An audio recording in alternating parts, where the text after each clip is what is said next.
Bonjour, Bindigan. Hello and welcome. Welcome to Painting as a Spiritual Practice with Sacred Colors as part of the HEAL project. I'm Cynthia Nault. This session will be an introduction to me and some concepts we'll be exploring together. I'll introduce the philosophy of painting as a spiritual practice and go over how we'll be spending this time together. Before we get started, I'd like to introduce myself in my traditional language. Bonjour, Indinawe Maganadag, Anin. Cynthia Nault, Indigenous, Ima Jaganasha Moinen. Nishiwaga Nishnabe Kwe. Gingagi Nindodem, Upwaganasa Nindoji. Anemki Wekwadon Indanongum. What I said there was a traditional Anishinaabe protocol greeting. This is the traditional way my people greet each other when we're meeting new people, especially in important circumstances. We usually say our name, our clan, and where we're from.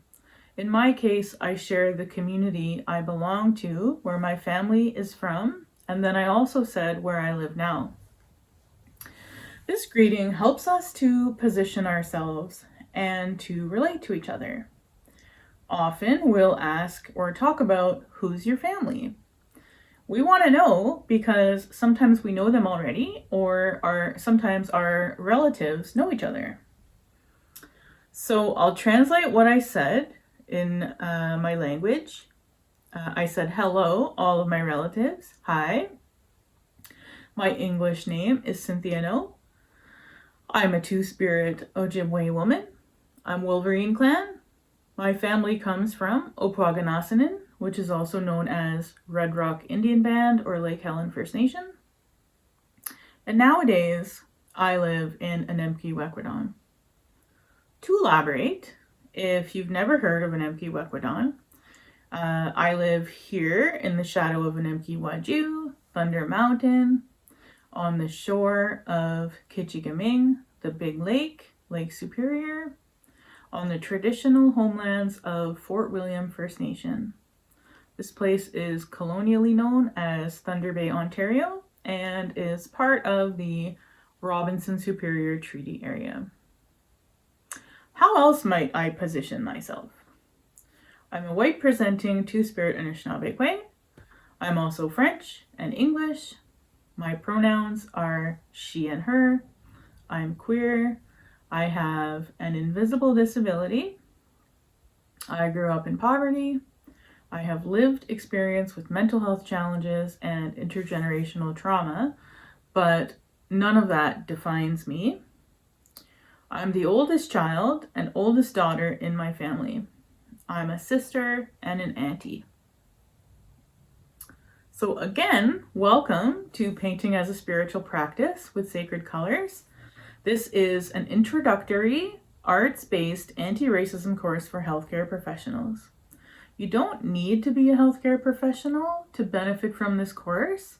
That's just the audience in mind for whom it was written.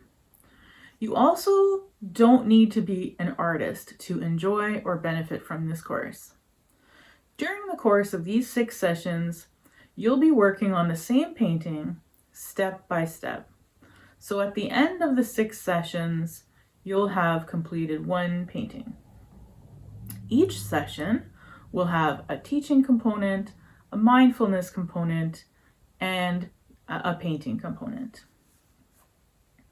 You may want to have a dedicated journal for notes, thoughts, and reflections you might have during this course.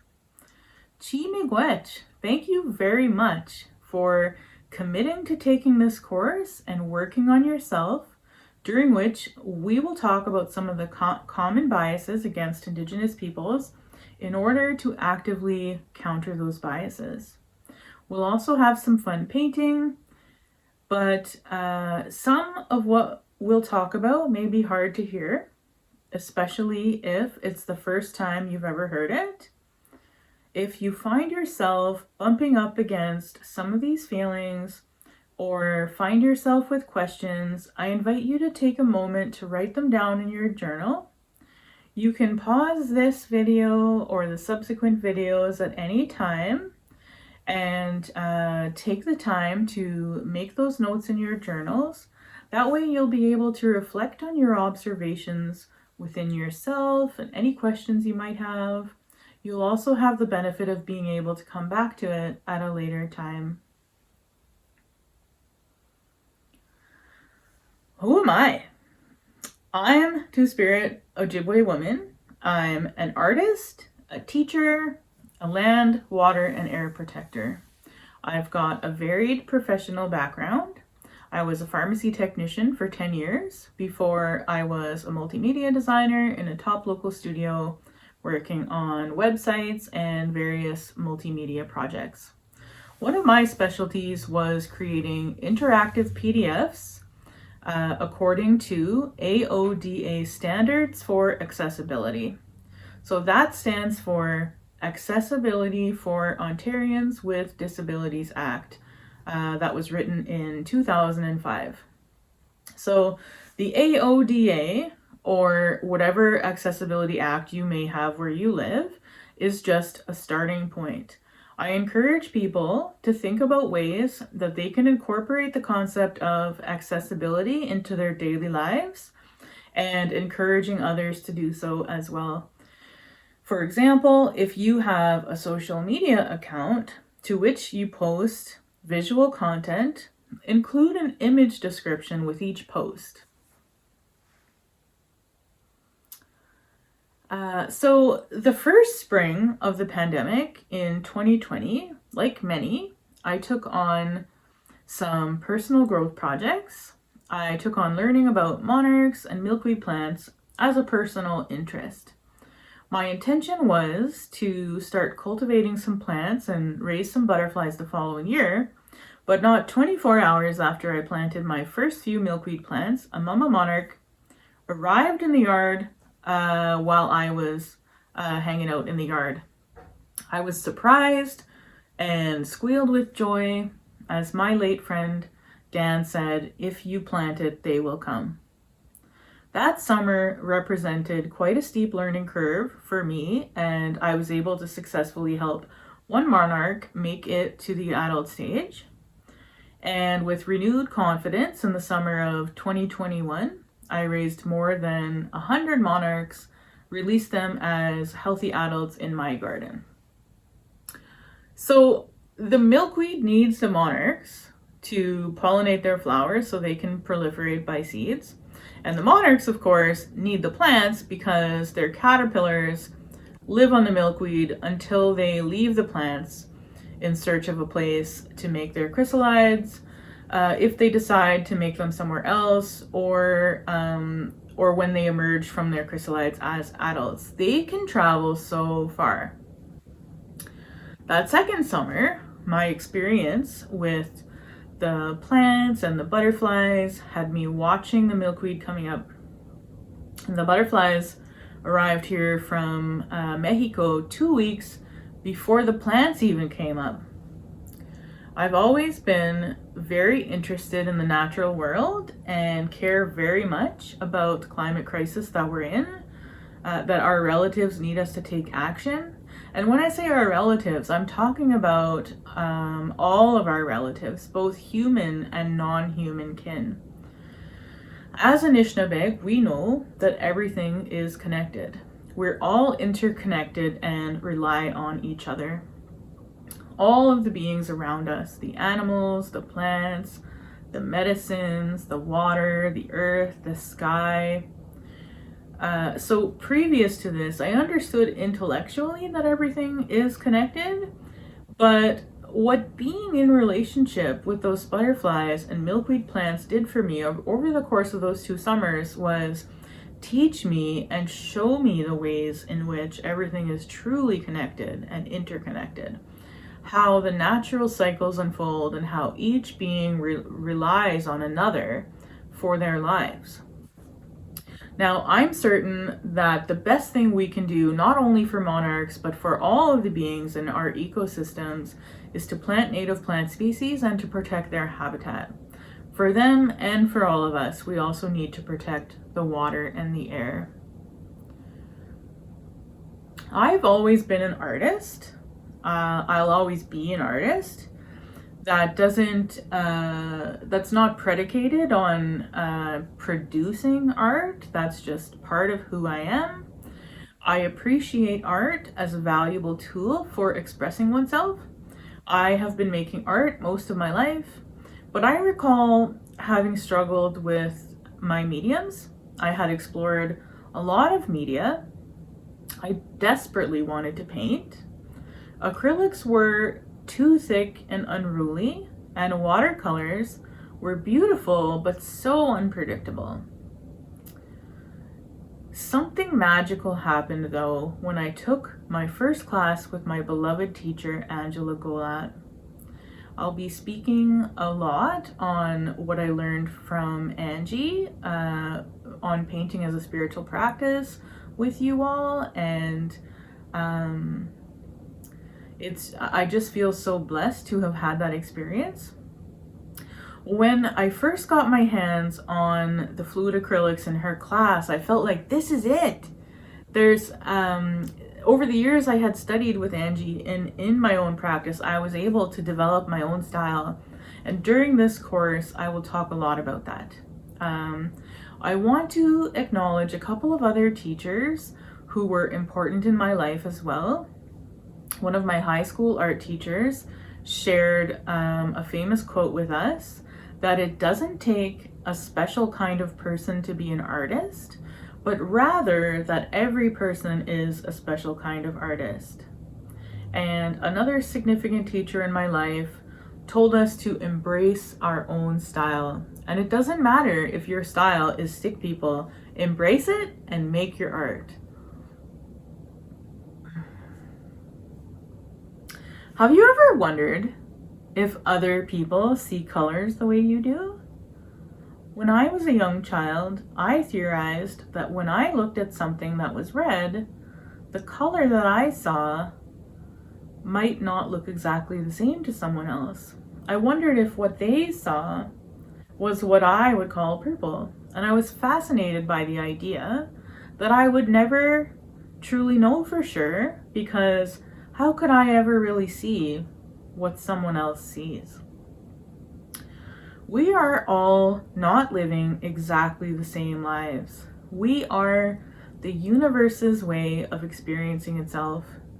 When you understand that certainly there are no two people who have the exact same experiences, you start to realize that other people will have not had the same access to education, healthcare, and other resources that you will have had. No one will have had exactly the same experiences as you, and so in that way, we all have our own special lens of viewing the world. We are all experiencing the world in our own way. We all have varying levels of safety. And there are those behind the ongoing genocides that we'll be talking about. There are those who are blindly following, and there are those people who know and do nothing. I'm willing to give a reasonable benefit of the doubt that there are people who genuinely don't know, and perhaps would do something if they did know, if only because I was 28 years old when I first learned about residential schools. And the ongoing genocide of Anishinaabe people affects my family and through my connection to our ancestors. So I always knew who I was, but I never understood why everything was happening. It took me about another 10 years before I discovered what gaslighting is, and that started a painful journey of seeing it everywhere in this society. So as part of your journey, you may have similar experiences of seeing something in a new light, and perhaps having more context to the experience of your fellow humans. I encourage you to explore and create your own practice here. Perhaps you may even choose to continue your practice after these 6 sessions are over. You can keep your notebook handy for the duration of this course. Write down any thoughts you may have on what you're learning. Write down any feelings you may bump into during these reflections. You may want to revisit these reflections as you continue on your journey. During the teaching segments of this course, we will talk about things that are potentially distressing, especially if you've never heard it before. Remember, this course has been recorded and you can pause at any time. I invite you to take very good care of yourself. Have a glass of water or a cup of tea, cozy up with a blanket. If you need to take breaks, that's okay too. Please come back to it though and keep going.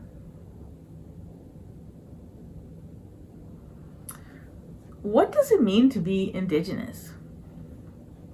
Peoples indigenous to Turtle Island or North America come in all colors of the medicine wheel. There are many nations and we all have our own different languages, teachings, cultures, and art. We are not a monolithic group. We're all connected to our land. I'm speaking as an Anishinaabe Kwe, an Ojibwe woman. Our worldview tells us that everything is connected or interconnected. And the medicine wheel is also a teaching tool that we use to illustrate these concepts of interconnectedness and to illustrate a holistic, balanced life, which we call Mino Bimad Zewin, the good life.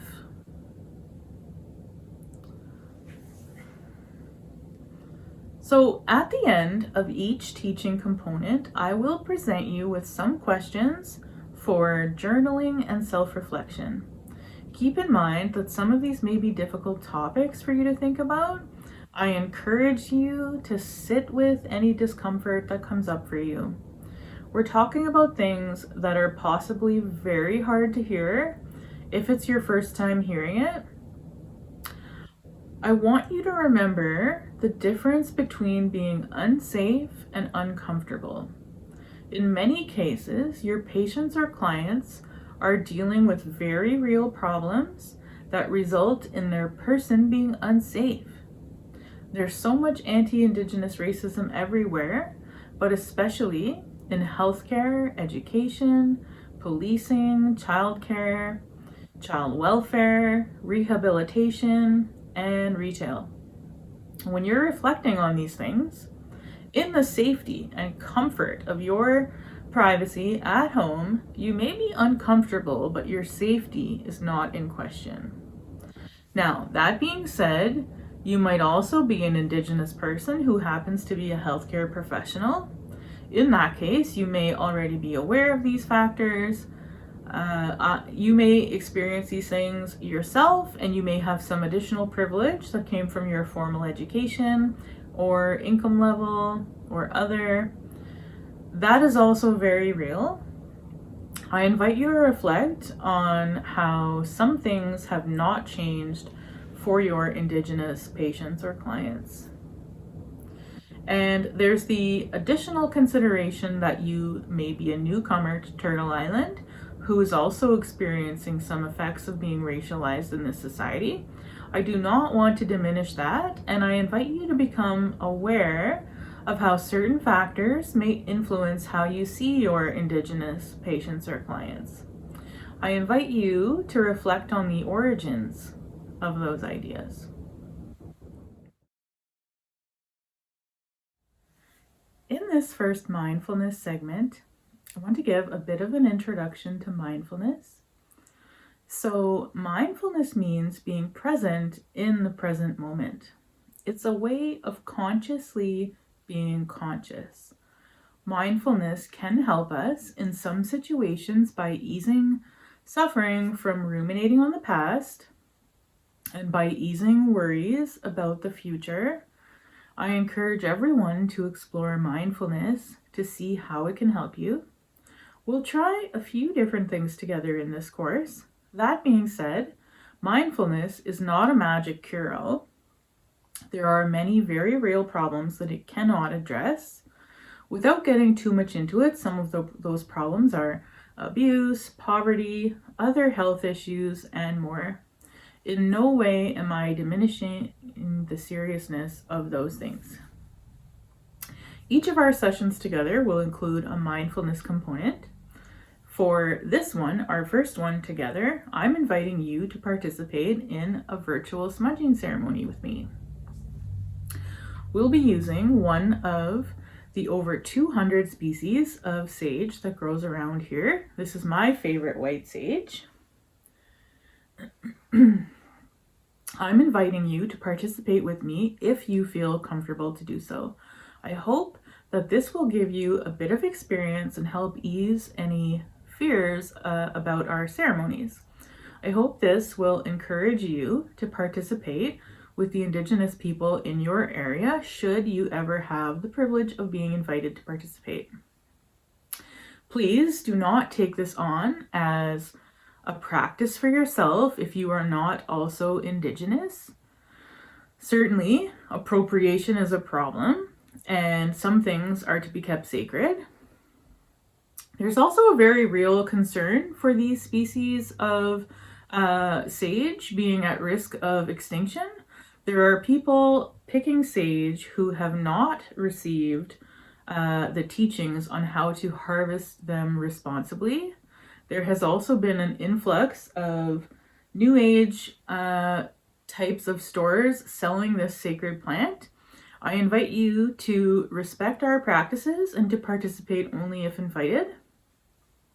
If you want to incorporate a ritual for grounding and cleansing into your own spiritual practice, I invite you to do some research and find out what practices your ancestors had or have for this purpose.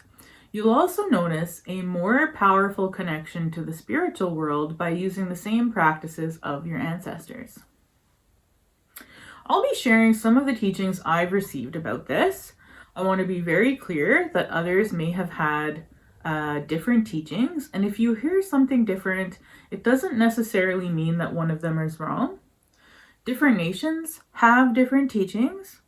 Sometimes different communities and even different families may have different teachings.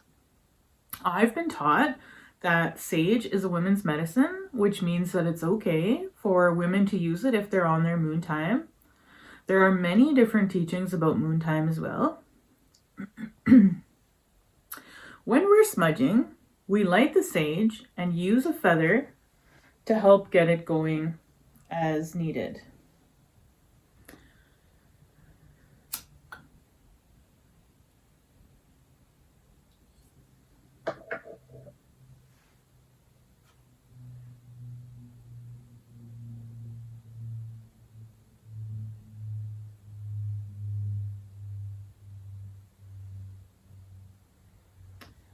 Then we use our hands to bring the smoke up over ourselves to ground and cleanse ourselves.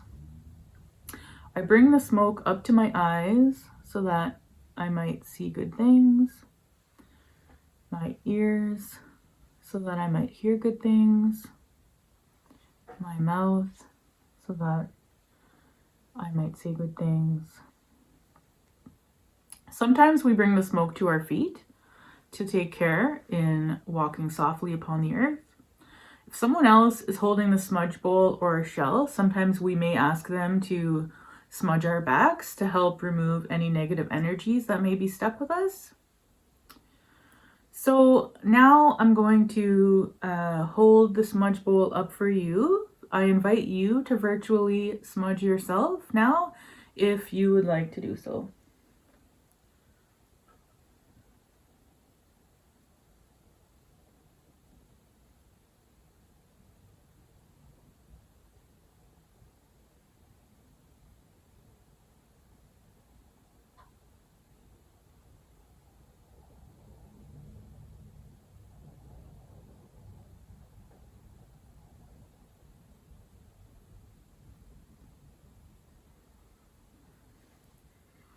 And when we're finished, we say miigwech, which means it is sufficient. We use it also to say thank you. So miigwech to you for participating, and we'll see you in the next segment. Before we get started on our canvas, let's take a few minutes to talk about the philosophy of painting as a spiritual practice. Now, this is a practice that I learned from my teacher, Angela Gola. You can learn more about her and view her art at her website, angelagola.com. The first thing is that this is not about technique. We are not learning how to do photorealism in this course. That is another type of art that you might be interested in, but that's not what we're doing here. So we start from a place of belief that we are all artists and we are all innately creative beings. We're creating our lives, our relationships, our communities.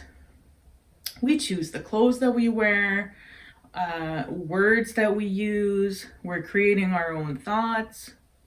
We can apply our creativity anywhere to any part of our lives, including making art. Painting as a spiritual practice is very much about the process of making art.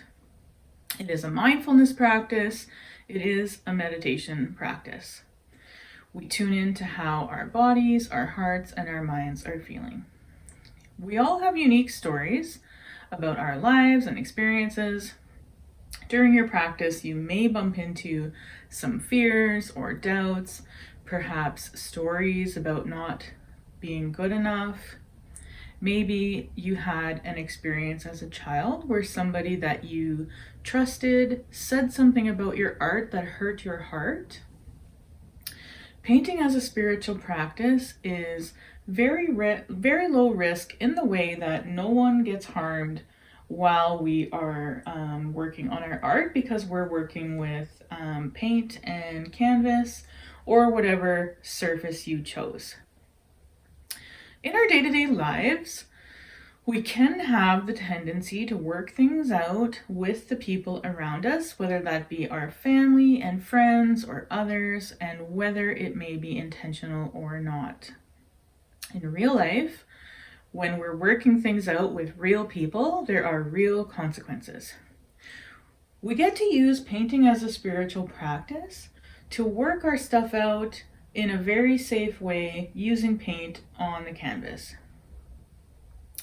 We have a core belief that we are not creating these images, that we are volunteering to paint these images, but that they are coming from another place, something somewhere outside of ourselves.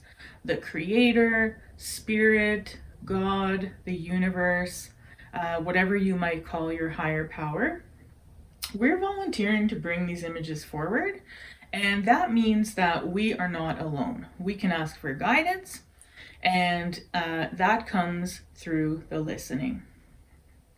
The idea that the image is coming from another place really frees us up from the possibility that we're making mistakes or that it's not good enough somehow. Mistakes are ego traps. Any mistakes reveal something important in our journey.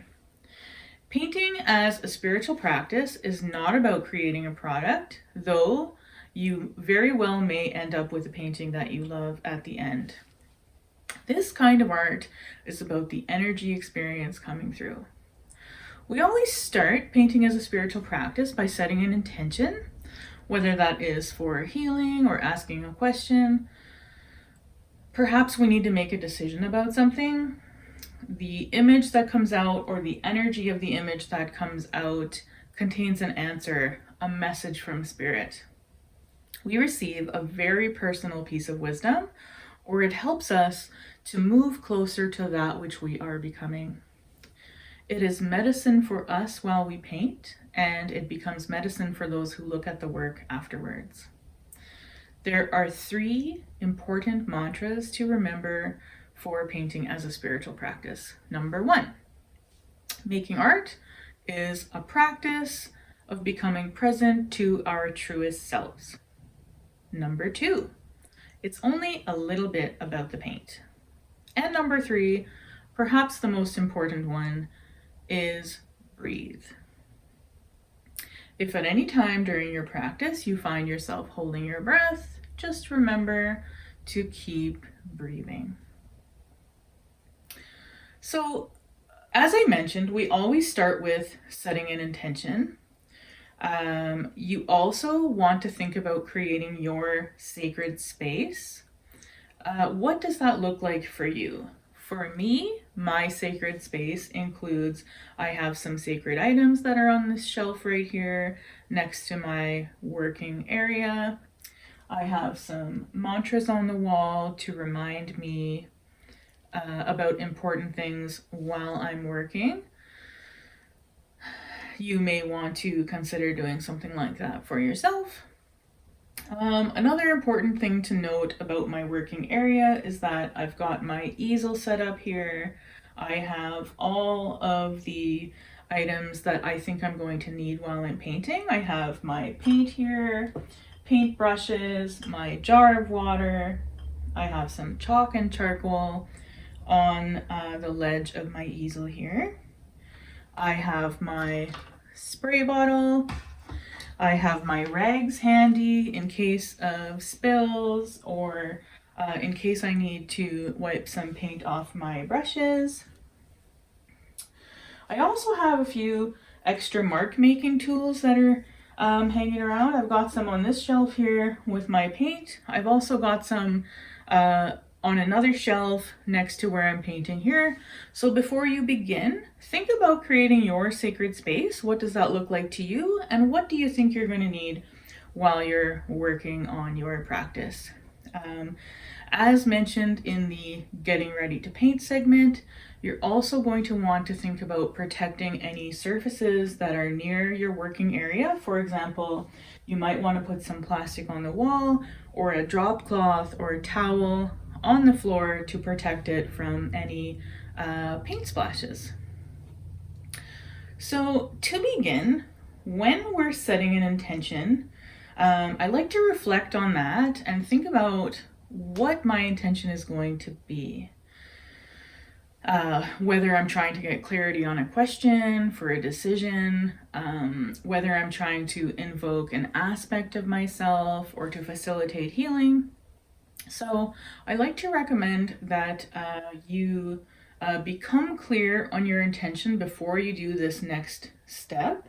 I've already done that, so I'm going to begin by meditating and praying on my canvas, and then I'm going to call in any helpers that I might want to help me on this journey.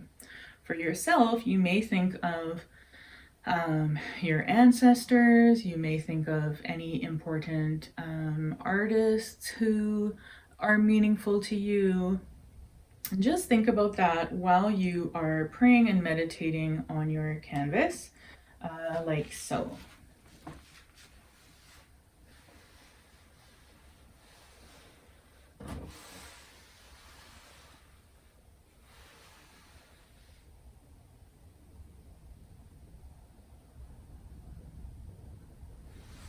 Don't be afraid to really get to know your canvas during that step. And I'm ready to go ahead. I've got a piece of charcoal here. You might want to use a piece of charcoal or perhaps a piece of chalk. You want it to be something that won't necessarily show all the way through at the end of your painting. That's why I'm using something that may come off a little bit during the course of my painting. And when you are writing your intention on your canvas, think about what you want and then write that in a positive tense with charcoal or chalk. For example, I want to become a more creative being. I want to make sure that the intention that I'm writing down is in a positive tense. So for me, what that looks like is I'm going to write, I am a creative being.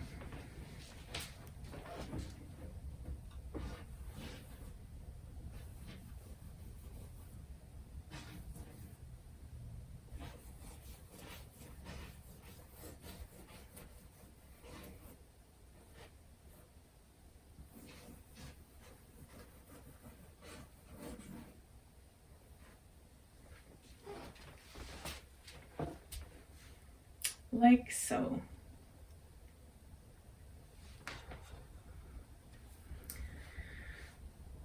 that was step 1. Now, step 2 is opening the portal. You're going to hold your intention in your heart while you're doing this next step. The first thing is to wet the canvas with a spray bottle and to choose 3 colors to cover the canvas with a large brush. So I've got my palette here and I'm going to choose 3 colors. Get them ready. Yellow was calling to me. Perhaps orange.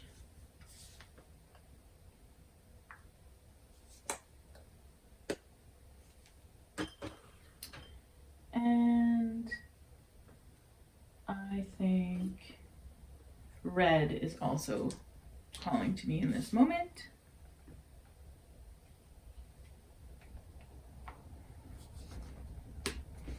Now again, I have poured only a small amount of each color to ensure that I'm not wasting any paint here. I'm just going to set this aside for a moment and get my spray bottle.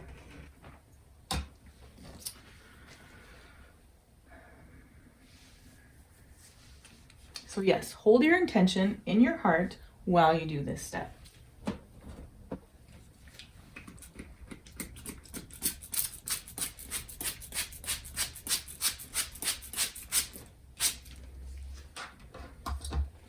And as I mentioned, you want to use a large brush for this step. This number 18 filbert is calling to me. I'm going to use that one.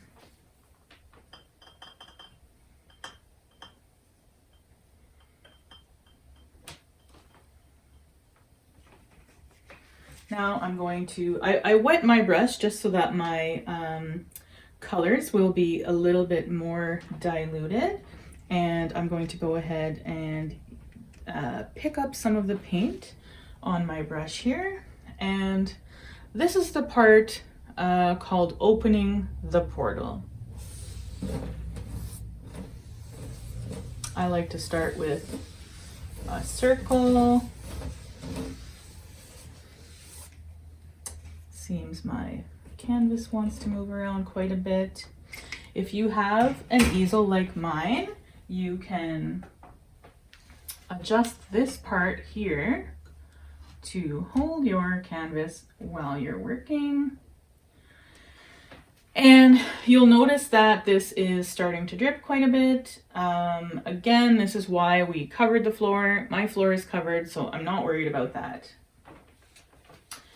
And let's keep playing on the canvas with these colors.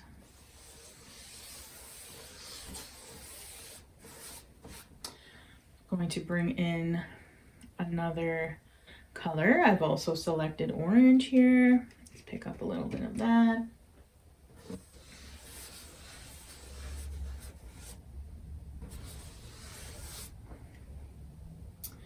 Don't be afraid to play with any drips that you see happening on your canvas. You could wipe them with your rag. You could,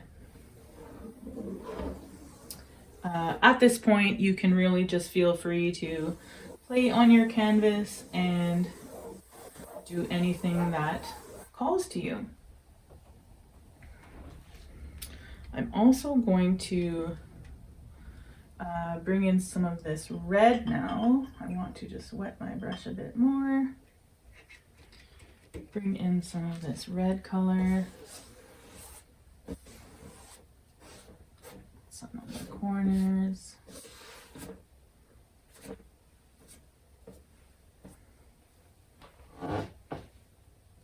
And you can see, because of all the water that I'm using, we're getting lots of really beautiful dripping and patterns appearing in the dripping. That's really beautiful. Another part of this step is to just continue playing on your canvas. You could try using any of those other mark making tools that you've got. I've got this small sponge brush that I like to use. I think I'm going to perhaps get another color. If at any time you want to add colors to your painting, I'd like to offer you a tip. Of course, you don't need to follow this if some colors are calling to you. Anytime your canvas is wet, currently this time I have warm colors that I've selected with yellow, orange, and red. If I were to choose some cool colors now, for example, blue, green, or purple, I might end up with a more muddy canvas, or the colors will start to combine. Perhaps we would end up with brown. That's okay if you end up with colors that are looking a little bit muddy. Again, this is more about the process than the product, but if this is something that you feel called to do, you may want to consider saving the next colors that you want to use for the next time that your painting is dry. Every time we work on the painting, you will have time for it to dry in between, and during those in-between stages are a good time to alternate. Let's say you wanted to include some cool colors as well. So I think for that reason, I'm going to stick with my warm palette. I was thinking about adding some blue, but maybe I'm going to wait until my canvas is dry, and I think I will continue on with red. So I'm just going to pour a little bit more red because I'm out of that now. There we go, a little bit more red.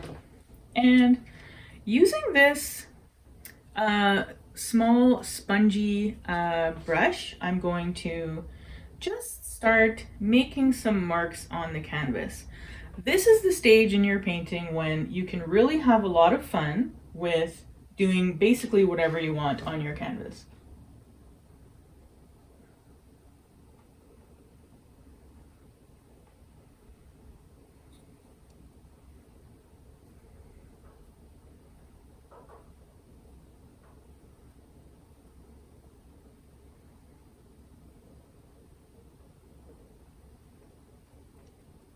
There doesn't have to be any rhyme or reason to what you're doing. Just have some fun.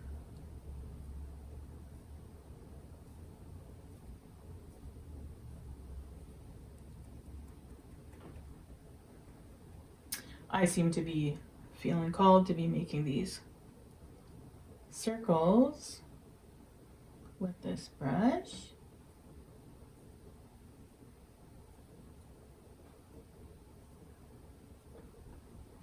But again, that doesn't matter. You can do whatever you like. Some other patterns.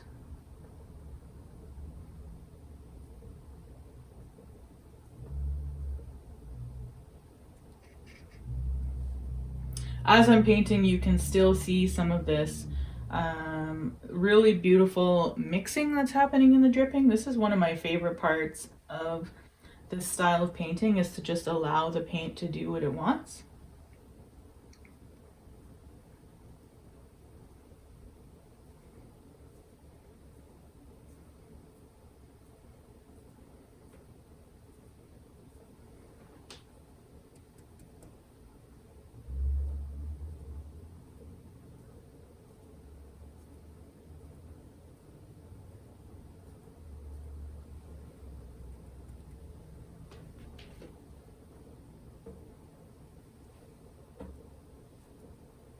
Don't be afraid to leave some areas of your painting white as well. It doesn't have to all be covered. Just follow your own inner guidance.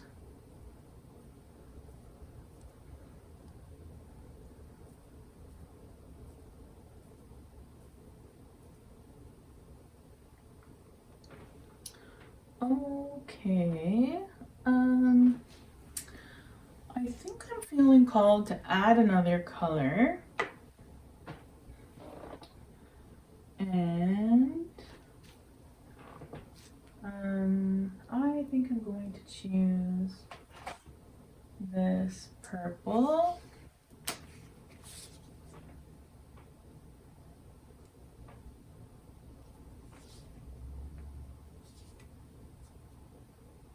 Taking a moment for it to come out of this bottle. Oops. Got some on the floor, but that's okay because my drop cloth caught it. And I'm not even gonna rinse this brush. I'm not gonna dip it in water. I'm going to allow the red that's on this brush to influence the next color that I'm choosing to pick up, which happens to be purple. And we might see some of that mixing in there.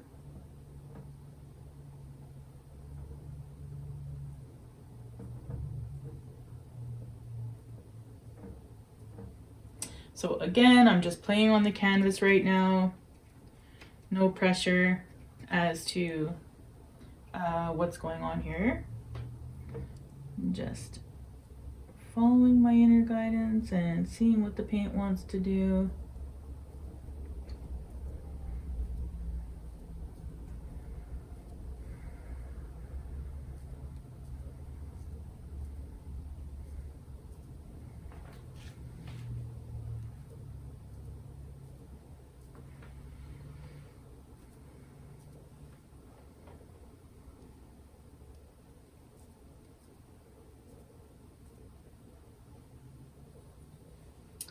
Starting to kind of look like leaves to me.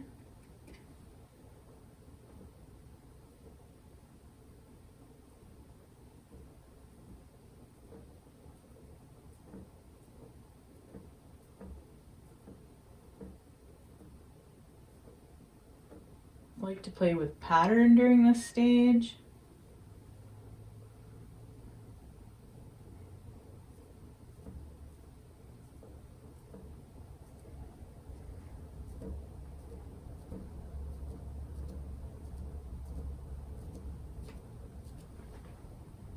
Okay, now I think I'm done with this brush. I'm going to go ahead and put that in the water. And I think I'm going to explore some of the other mark makers that I found. You may have found some in your recycling. Let's take a look here what I've got. I'm going to try and use this bottle cap that I found in my recycling. Now this is really handy for making a perfect circle because the bottle cap already happens to be in the shape of a circle. I'm going to go ahead and dip it in the paint that I've got on my palette. And let's see what happens. All right, getting some nice circles. Looks like I can do 2 before I have to re-dip it. Oops, and if you drop that, that's okay. It's going to land on your drop cloth. Just going to keep going. Okay, maybe one more. Right there. Yeah, so if you found any other mark makers in your recycling that you wanted to try, say a plastic fork or anything else, go ahead and continue to play on your canvas. There is not necessarily an end to this step. You will know when you feel like you are complete in the playing and mark making on your canvas, and that was step 2.